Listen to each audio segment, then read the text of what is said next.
두 개의 희망이 여러분들을 혼란스럽게 하고 불안하게 만듭니다. 여기서 말씀드릴게요. 포커스는 수능에 맞춰주세요.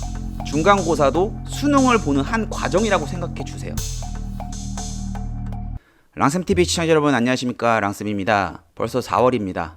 대입에 있어서 이 4월이 정말 중요한 달입니다. 특히 고3 학생들은 정말 많은 고민과 혼란을 갖고 있는 시기가 바로 이 4월 초입니다. 3월 24일 날 우리는 모의고사를 봤습니다. 모의고사를 보고 여러분들은 큰 충격에 빠지셨습니다. 생각보다 문제가 상당히 어려웠거든요. 나름 겨울방학 때 열심히 공부를 했다고 생각하고 모의고사를 달려들었을 텐데 문제는 어려웠습니다. 여러분들 어떠셨어요? 정말 공부를 잘하는 친구들한테만 쉬운 시험이 이번 3월 모의고사였습니다.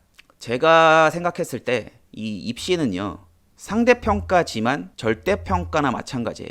내가 시험을 잘 보면 다른 사람에 상관없이 좋은 대학을 갈 수 있고 원하는 꿈을 이룰 수 있는 게 입시입니다. 서울대 의대를 노리는 최상위권 학생과 지금 현재의 내가 경쟁자일까요? 전혀 아니죠. 그렇기 때문에 물론 내가 지금 서울대 의대를 준비한다고 한다면 그런 친구들이 경쟁자가 될 텐데, 입시에 대한 보도가 대부분 서울대, 연세대, 고려대, 의치한약수 이런 기사들 위주로 나타나기 때문에 많은 중상위권 학생들은 입시에 대한 정보 활용에 있어서 소외가 됩니다. 그래서 더 많이 불안해 하시고 그러시는 것 같아요. 자, 현실적인 고민을 해보겠습니다. 내신이 3점대 초중반인 학생입니다. 세특 평범해요. 근데 나 인서울대학을 가고 싶어요. 모의고사도 3등급 정도 나오는 것 같다. 이러면 여러분들 어떻게 하실 것 같으세요? 중간고사를 최대한 끌어올려서 학종을 도전해야 될까? 아니면 다 버리고 수능에 올인을 해야 할까? 많이 고민되시죠? 내신 등급이 2점대 중후반으로 가면 이러한 고민이 더 심각해집니다. 왜냐하면 그동안 쌓여왔던 내 내신 점수가 아깝기 때문이거든요. 이번 중간고사를 잘 보면 왠지 수시로 내가 원하는 대학을 갈 수 있을 것 같거든요. 제가 현실적인 입시 채널이라고 말씀드리지 않습니까? 제가 봤을 때 이 2023학년도는 인서울대학을 가기에는 학종이 상당히 어려워졌다고 봅니다. 방송에서 누누이 말씀을 드렸는데 작년부터 학종 인원이 줄고 정시 인원이 늘었기 때문에 당연히 들어갈 수 있는 문이 좁아져서 재작년 기준으로 봐서 들어갈 수 있는 생기부를 가진 친구가 예비번호를 받는 그러한 상황이 발생을 했단 말이죠. 그리고 학종 같은 경우에는 내가 아무리 세특이 좋다고 하더라도 모르는 누군가와 경쟁을 해서 이긴다라는 보장이 없어요. 그렇기 때문에 불확실성이 상당히 큰 전형이지요. 그에 비해 수능은 어떻습니까? 잘 보면 정말 행복해집니다. 특히 문이과 통합으로 인해서 수학에서 점수가 2등급, 3등급이 나왔다는 것이 못 본 게 아니에요. 왜냐하면 수학 1등급을 맞은 친구들의 대부분은 의치 한약수로 가게 되어 있습니다.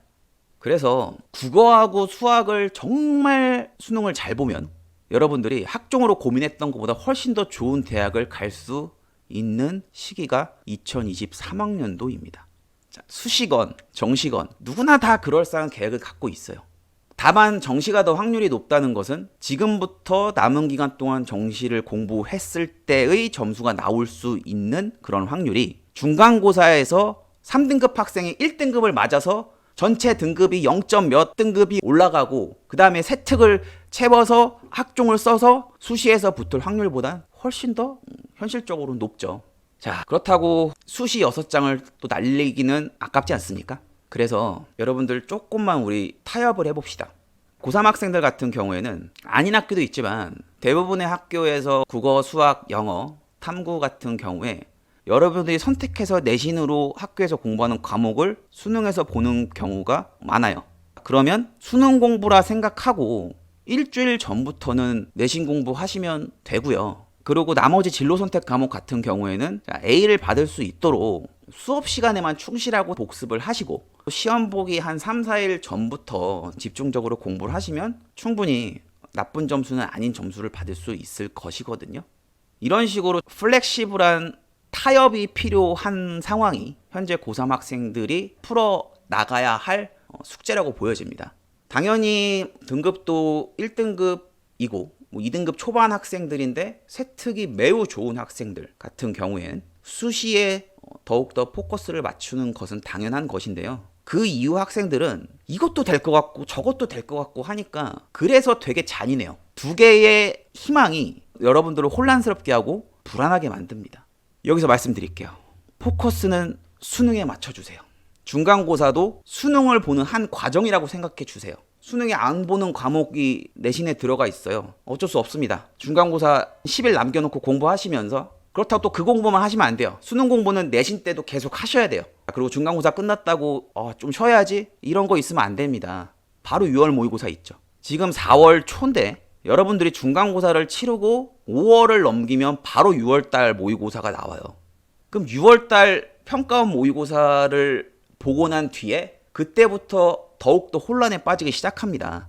그래서 그러한 혼란을 최소화하기 위해선 여러분들이 입시를 갈 때 내가 내신이 2등급 초반대가 아닌 내신 성적과 세특을 가지고 있다라고 한다면 근데 나는 인서울대학 가고 싶다. 그럼 포커스는 수능에 맞추시는 게 훨씬 더 확률이 높습니다. 방송을 보시고 제 세특이 과연 괜찮을까요? 라고 궁금하신 분들은 언제든지 세특 보내주세요. 제가 그러면 세특 분석해 드리겠습니다.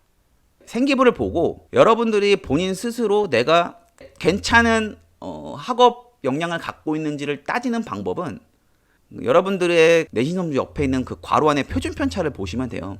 표준 편차가 작으면 작을수록 여러분들의 학교 시험은 어려웠던 것이고 그 어려운 시험을 여러분들이 공부를 하셨기 때문에 그거를 통한 세특은 좋을 수밖에 없는데 표준 편차가 20을 넘는 시험이라고 한다면 그랬는데 내가 한 3, 4등급이다. 그러면 여러분들은 생각했던 것보다 더 박하게 평가를 받을 겁니다. 문제가 쉽고 학교에 있는 다른 친구들이 전반적으로 공부를 못할 가능성이 크다. 이렇게 보이거든요. 이러한 불안이 공부도 안 되게 하고 자꾸 집중력을 흐트리게 하는데요. 한 가지 생각만 하세요. 수능을 잘 봐야겠다.